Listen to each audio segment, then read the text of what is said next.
laukele ka fefea ke iwa wa ya ka ke ia lo ka ka ngola vai ka malo mai ka wa malo le si lai ku fo pa ke u fa le ko se me ke malo mar ka mai ka ai ko mo lu ko ver pasenga ris ka mai ka soli o mai la I pasenga ko pa kupu pa fai ai kupu le ata langa a tata la no ile I tu langa I le fau winga ina e wai pe o le mena na ia ia le tonu ngo tangata e whapeo o le suita maitai o suita maitai ina ia pale mai le tofi ma maua le vai ngo le 10% ai le fau winga ina le tula fono I la uia mata mala ua vai e le ma fai ona whaatusa tusa le ia pasene ma nga vaa se tamaitai e sao mai le 10% pe a whape le ise li e tawa ia pe yo le winga le ai le va ai fa le tula fono ma le va ai tu sai ma le fa winga I no le tula fono le 10% ia o le va ai na voilia e ka kaunga ia se li ia o ia compare nga ia ma fa tu sa na ia le palo tal tamaitai ia mo se ava no e no ave ai fa nga ina le 10% ma le ngang fa lo fa funga yo ngeisa sangei ia poro ke kia kumaro faso mo balu kumaro yelo le sa sangila ko ka ia milionga barsela wafi mo la ko fa mo o le sa mai pro ke ki ma sa fa mo ma se miki nga ya o il pro ke ki le wa ese ke le ma ka ngale o yu lai ka mo ko mo fa ngale fe le milionga barsela no mo winga mo kwa pisi lavo oi ia mara ko miki Wa isa fufanga mo ia me sau sila pro ke kire kumar. Ma lo fa tai ka siringa I polo ke kiro fa imbo mi kinga o yo lo ka vai la lole fo al ka ko vai nga fa fai ai le nga ka fo ilea o le fa nga ngo ka inga fo ilea o si o ma ko kumalo o sa fa ka kas ia ole me mangingo I le nga male la inga le akawa o lea e loma le wha moe moe o se mako I kumalo ua mai a ka penga le ia ngisi o I kumalo e kusai ma le filifilinga o kai fongo e li kau whai lo inga fo o lea ua ia ilo mako kai fongo le ngiwa I kau o lo pale mai ere kua finge e pe i o ngā whale au ngā inga le kofi mingi skase I kulou a le nganga mōrunga ia ua mangingo fo I le saunga le fionga le li pale mia e kusai me vai nga uma ia e ile kal kongo ngo le paloka le asio ma ko kumalo sa fakakasi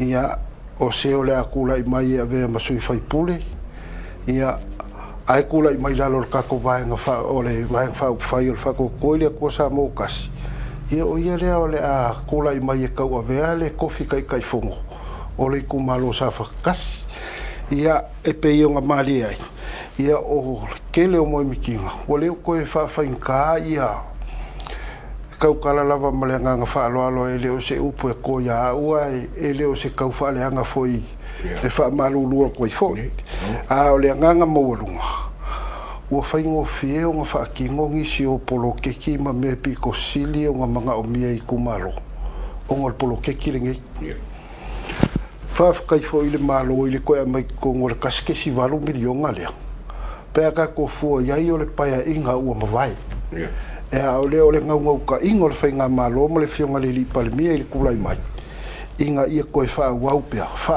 a koa le 5 milionga e pe ionga iai lo la kouka le kongunga ma lo la kou wha koukuanga nga kusiri mai le kungu I le paia inga o kea le alawa la wa koe apa ia ma koe wha wau le kaskesi 8 milionga lea inga ia wha malia inga le kumalo kai kasi ia le ngakai lea o se mako I kumalo fo ile ka kia mai le ala fo le akau o le la 2 milionga ka usa ia le amaka ya yulai ia o le la a o ngila ya yulai ia o amaka le 2 milionga se mako I kumalo fa palo ko sa fa kasi e le os ka mai le si kia mai le kasi milionga se lau pa se ngeu ko si kia I runga le 2 milionga oka o I whamong ianga o kelele mo se mako I kumalo. Ko kia 5 milionga I kongori kua kausanga marafa. Ia o le alava lau fio.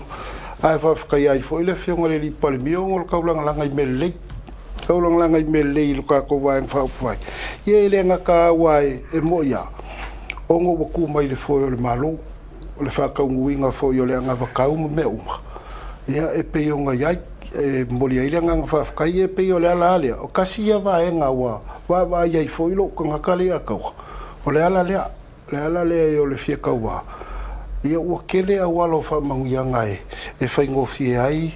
O nga whamanguia inga le kumalo i le kele o mea whai. Whakasi ai ia o le fu mangingo ka iala o mea whaunga inga iai. Ia o le sui whai pule ai e le le o le manga whangafa ma le whakakia le o Pakeki ma kulanga uma. O le amafu ai inga i se fisiringi a o le karikongu. Inga ia whaasafua le lei mo le kumalo. O le ngang whaaloa.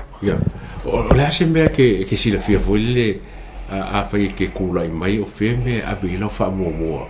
Inga ia mokingoa e ke koe kulai me forisi whai ngā pāluka. O ngā nuenga e whai e se whai puli, a me se whai komiki.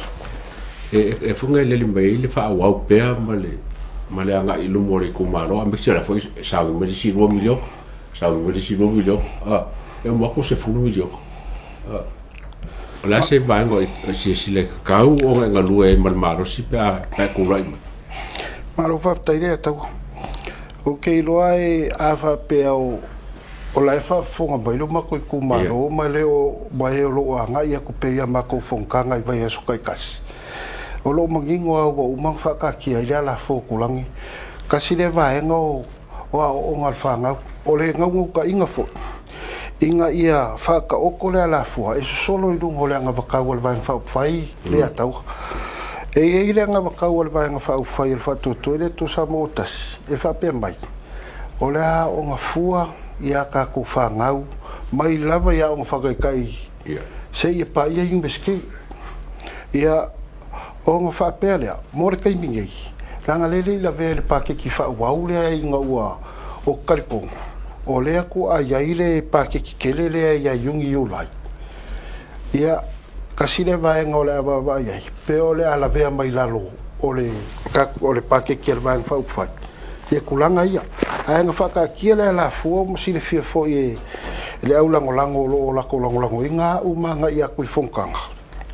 E kaunga i se Pakeki mo le whangau a onga.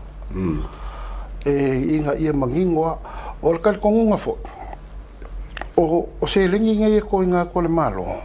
E le ungi mea wa koe whaasafua ma kufafua le akau.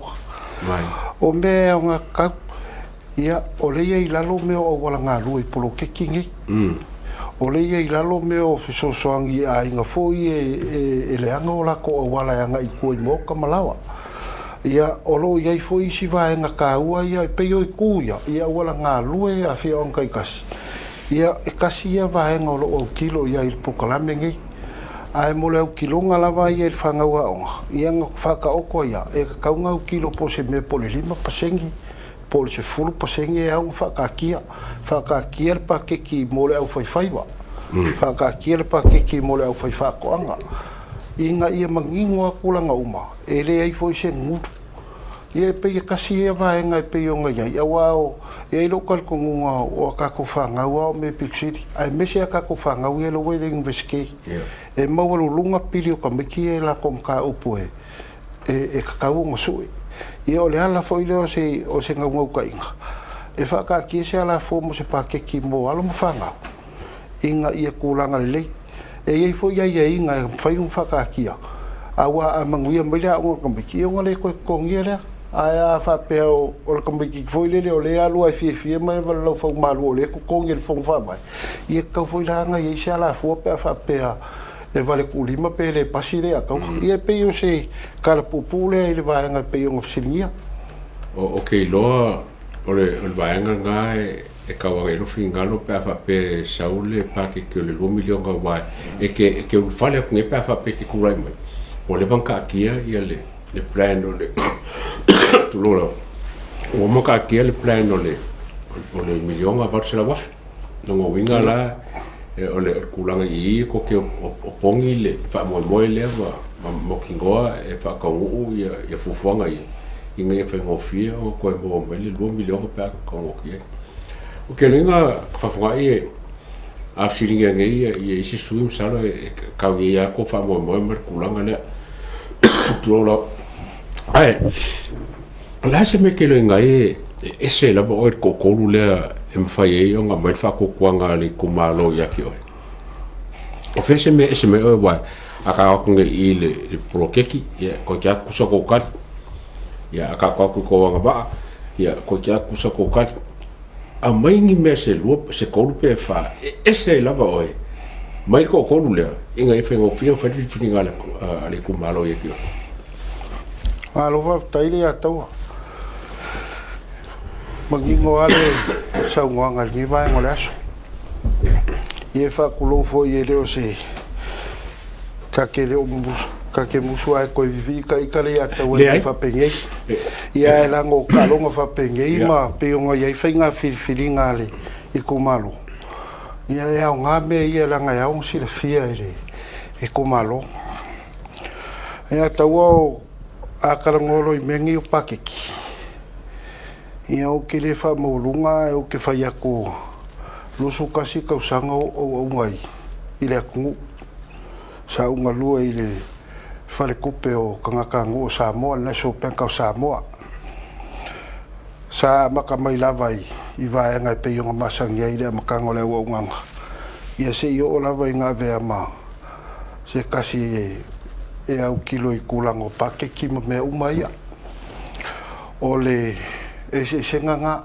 o ki kalkong o le lava o lo I loa I me kausele au ale fa so inga kakau o le polo keki 2 milionga ia kasi le vaenga o ki kalkong wea ia e kalkongunga ua malama le kumalo se o makoi kumalo I lo kanga ka whakaua ia mai lava I kulango o nganga makulanga ia male malama male I lo ia I kulanga kauselengi ma me o pakeki ale ataua o le sivaenga ke lo o alsu I kikile ka mo mai makoi kumalo le I le mako ia kulowa ia sio ka mama mga yo kinga mako kawa ia o le ai le vai mama e le kalkongunga e ke le so mako ngai o me foi ia ka ke alo fa foi I le au mako le fisisi ai nga ka o le vai ke mingi o so I fuanga ia o kalkongunga ia vai mama ka fa funga ia fe ka mo ia fai fe au ma me finga ngalo I le kumalo ia vai malima se whakawa ele ngā kia vore akau o le si vaenga kau e au ngau whaamungi ia wa le sui la ngofo mau le ngu umakau kua le kumaloi o lo maua o whea e anga I muka alolo i elkoa koe kumalo ko ke wako alau ke ngofo mai lo whale sangapu ia ua malamalama foi le kumalo o kousi la fia le beo ke ngofo ai ia pe yo ngai vaenga ia e aonga nga whasoa kua I ngi vaenga le fia fire atau malo lo